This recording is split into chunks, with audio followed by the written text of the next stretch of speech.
There is a bonus feature which features my approach to miking guitar cabs, and there are so many ways to do that, but it's a way that we used when we mic'd up the guitar cabs that we used for Juggernaut, and the result of having a really balanced guitar tone is that there's really very little that needs doing in the mix. So I don't know if this is going to be surprising to some of you guys, but the sum total of all of the EQ that's being done on our rhythm guitars is these things here. There's just a little bit of extra boost being applied higher up in the range, a tiny bit of boost in the mid-range, and then it's just being high-passed and low-passed. But what I kind of want to talk about more than the EQ that we're applying to the guitars, though, is just the methodology behind tracking professional guitars for recording. We spent the best part of, I want to say, 5 or 6 weeks tracking just guitars and bass for this album. So, you know, to some people that might seem like a huge amount of time, but what it really meant was we got to go very, very in-depth on making sure that the takes were really good, making sure that the tones were really good, and getting to experiment a lot with things like analog effects, like delay pedals, which feature quite heavily in the textural guitar parts that we'll get into in a little bit in this song. So there's kind of not that much going on plugin-wise. These are the rhythm guitars over here in pink. Our lead guitars are the blue ones, then these are kind of more effecty guitars over here, but you can see really EQ is not being used to enhance the sound particularly. The sound was really there at the source. With that said, let's kind of look at how we went about tracking these guitars. So the main rhythm guitars are a stereo pair. They're not quad tracked. We've got actually quite a lot of level variation if you look, and this would have been something that was done during tracking. We kind of would have automated or used clip gain functionalities within the DAW to dictate which out of this and the secondary rhythm pair would take priority. And because of that, there's not really very much automation. You can see these are the automation lanes, and they're essentially non-existent. This is one of the bonuses of tracking your own project that you're going to mix, is you can commit to decisions like this. If I was sending it off to somebody else to mix, it could be really difficult to convey exactly which parts should take precedence, and perhaps we'd have had to split things across more tracks. But as it is, let's just take a quick listen to some of the guitar tracking on this song, Alpha, from the main rhythm guitars.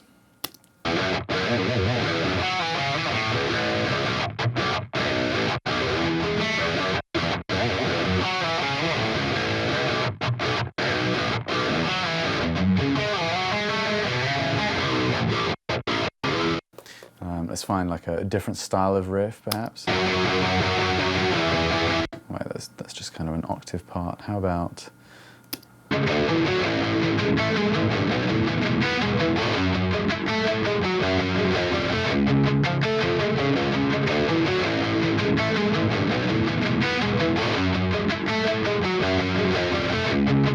So something I want to point out straight away is that you can probably hear now that you're hearing it in isolation, these are not completely robotically edited guitars.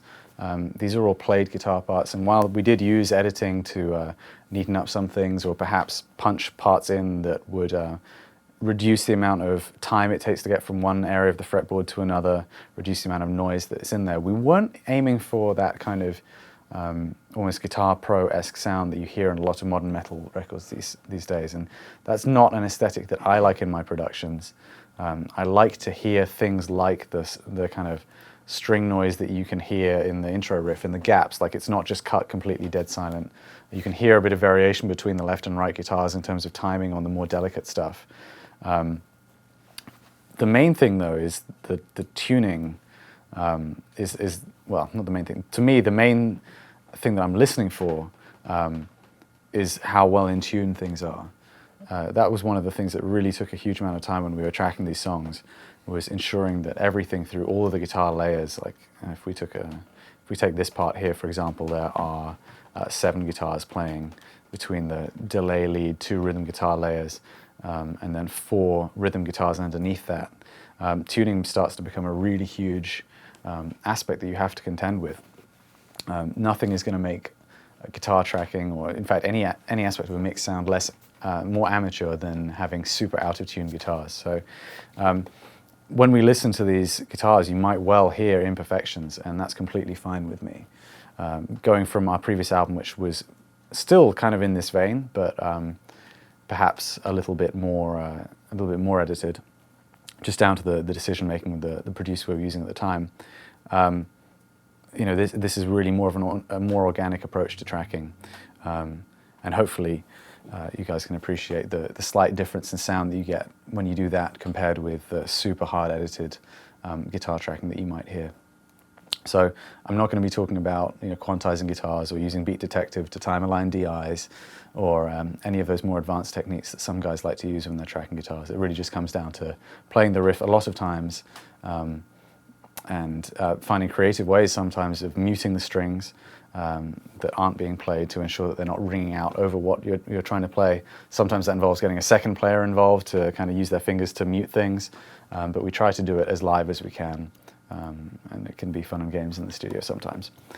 The second rhythm guitar track here is mainly consisting of doubles of the main guitars, except played with an octaver. This was an effect we used a lot during the Juggernaut tracking sessions, and it really does a lot to add depth to the main rhythm guitar sound. Now I've said that, I'm not sure if this is going to be an octaver guitar track at the beginning, but let's see what it sounds like. Those are octaves, which is not quite what I meant.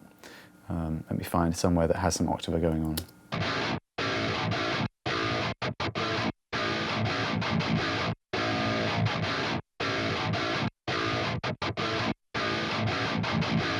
So that is a part which features an octaver effect on guitars, and that's something we use throughout the album to try and give a greater sense of depth.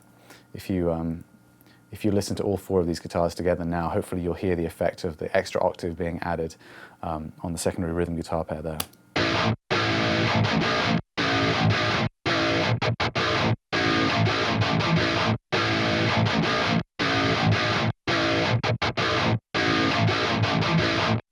Believe it or not, the gating that you're hearing there is not chopped silence after the fact. That was all done with noise gates actually gating hard into the signal when we played it. So it's kind of cool to listen back to this stuff and hear those little imperfections in there and realize that it was all kind of done in a more live way.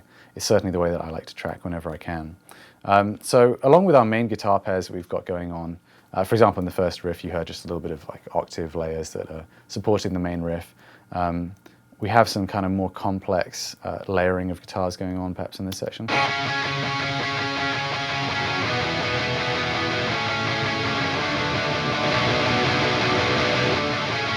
Sometimes these parts are actually kind of sound weird on their own, but they're all kind of designed to fit together to create a really big sound when you combine all three guitars that creates a much bigger chord than you could create just by playing a single guitar part. So like this second guitar part here is probably a little bit strange on its own.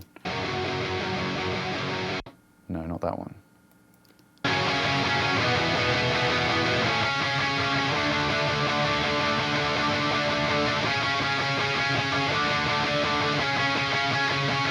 There's a hell of a lot of kind of less melodic sounding stuff, stuff that really doesn't get across the sense of the main melody being conveyed by the rhythm guitars that's being layered on top of it to try and add density to those chords. To me, that's almost like EQing or processing a guitar. I would much rather add extra layers or add something that's harmonically interesting than, well, to me, that's kind of how I would achieve a thicker sound. It's not achieved through EQ or compression or something like that. However, reining in all of those guitars and making sure that the level changes aren't too drastic involves a lot of automation. As I spoke of earlier, a lot of that was printed to the guitars during tracking. But something that can really help with that is just a little bit of compression. So on our SSL channel that we're using here for EQ, I also have the compressor section engaged. And I'm not using a particularly high ratio, but I am using a fast release. I'm not using the fast attack, so you might have noticed in that staccato riff, the notes really popping out after the breaks. That was as the compressor kind of struggled to clamp down quick enough. And that extra aggression can be really cool. It's something that I really like the sound of when you get a percussive riff like I think it was this one here.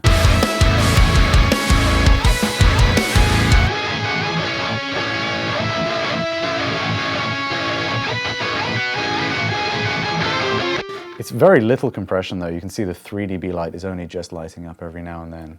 Maybe some section will set off more of it, but essentially as the layers come in, the compressor is going to clamp down a little bit harder, but hopefully quite transparently, and just control the overall layers, level of the guitars there.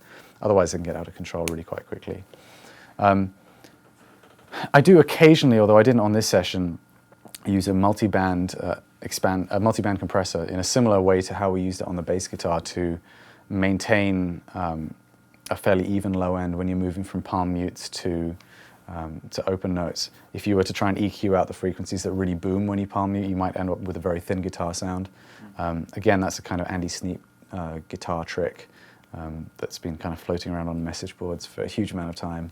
I think most people tracking metal rhythm guitars do something along those lines, but this session is proof that that's not always necessary. You can see that apart from the first notching EQ, which I'll talk about in a second, and the stereo widening, and just a trim plugin, we're really just dealing with EQ and a tiny bit of compression. There's no tricks up the sleeve as far as that goes. There are some kind of whistly frequencies present in the guitar sound, which I've notched out here. If I were to play the guitars with and without that, I think it would be quite immediately apparent. And similar to how things were with the cymbals, just notching those out can really smooth out the guitar sound in a way that, trying to take a broad chunk out in that area just can't achieve without completely destroying the bite of the guitar. So I'll play it and then I'll take this EQ out of the loop, and hopefully you'll hear suddenly all of these whistly frequencies popping in the top end.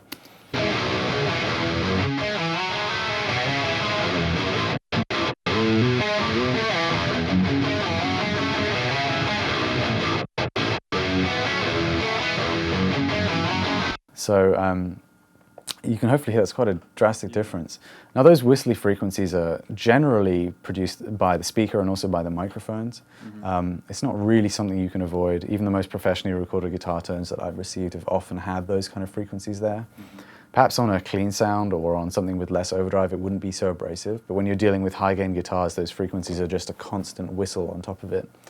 I would urge you to not go too crazy with notching out these frequencies, because once you hear one and you notch that out, your ear is automatically going to hear another one. Like you'll just, it's a never-ending chase trying to get rid of all of them, and eventually you're going to come back to listen to your guitar tone and realize that it's really lost a huge amount of impact. So what I always do is, if I'm hearing a lot of whistles, if there's one that's really prominent and I know I have to take it out, then I'll take it out. But if I'm in any kind of two minds about it, I'll listen to the guitars in context. I can completely change your perspective on it. All the time I listen to professional productions and you hear these kind of whistly frequencies in cymbals or in guitars, and to an extent it's also, to me, indicative of the aesthetic of what the producer or band are going for. If you listen to, for example, an Under Oath record, the last one they put out, the cymbals have some very intense ringing frequencies, and it kind of conveys a rawness. It can also get very fatiguing to listen to, so if you really want to leave everything pristine and leave it all out there, then by all means do that. Personally, I find that just taking these notches out of the guitars can make things a little bit more listenable. You just have to be careful not to over-polish things.